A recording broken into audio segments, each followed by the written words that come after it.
अस्सलाम वालेकुम, कैसे हैं आप। आज जो रेसिपी मैं आपके साथ शेयर करने जा रही हूँ ये बहुत ही आसान है, सादा है, इसको बनाना बहुत आसान है लेकिन खाने में ये बहुत मज़े की है। बनाइए, इसको ठंडा करें और इसके बाद आप इसको खाइए, बहुत ज़्यादा आप इसका मज़ा पाएंगे। 2-3 चीज़ें हैं जिनके साथ ये बनेगी। दूध चाहिए, रंगीन कलर वाली जो सेवइयाँ होती हैं वो चाहिए हमें, और कस्टर्ड पाउडर चाहिए। इसके अलावा चीनी और गार्निश के लिए जो आपको पसंद हो। 1 कप सेवइयाँ है मेरे पास और तकरीबन 1.5 लीटर के करीब ये दूध है। फुल क्रीम दूध है, मलाई वाला दूध है, घर वाला दूध है, फ्रेश खुला हुआ। इसमें सेवइयाँ डालेंगे और इसको ऊपर रखेंगे। उसके साथ इसमें डाल देते हैं हम आधा कप चीनी, या अगर आप तेज़ खाना पसंद करते हो मीठा तो आप इसको बढ़ा सकते हैं। मैं ज़रा हल्का डालती हूँ। अब इसको पकाना है इतना कि सेवइयाँ अच्छी तरह गल जाए।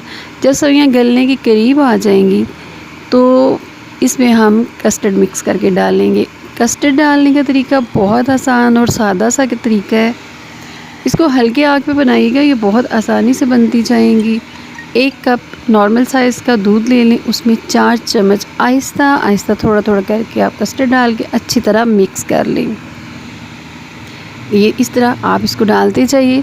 4 टीस्पून चाय के जो चम्मच होते हैं वो मेरे पास कस्टर्ड था। अब ये सेवइयाँ हमारी जो है नरम हो गई हैं, गल गई हैं, तो इसमें हम ये मिक्स शुदा कस्टर्ड जो है वो डालेंगे आहिस्ता आहिस्ता, बिल्कुल आहिस्ता आहिस्ता करके, और इसको मिक्स करते जाएं।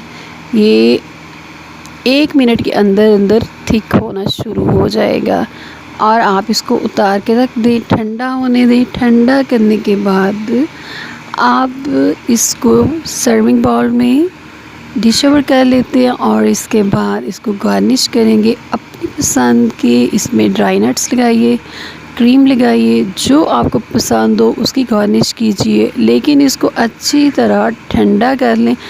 जितना ज़्यादा ठंडा होगा ये उतना ही ज़्यादा मज़े का होगा। तो ये इसमें काजू और कुछ बादाम वगैरह जो है वो मैंने इसके ऊपर गार्निश कर दिए। अब इस पर क्रीम की डेकोरेशन भी की जा सकती है, गार्निश की जा सकती है।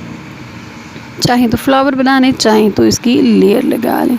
इसको ठंडा करें, खाएं, ईद का मज़ा इससे बढ़ जाएगा। अपना ख्याल रखिएगा, फिर मिलेंगे एक नई रेसिपी के साथ। अल्लाह हाफ़िज़।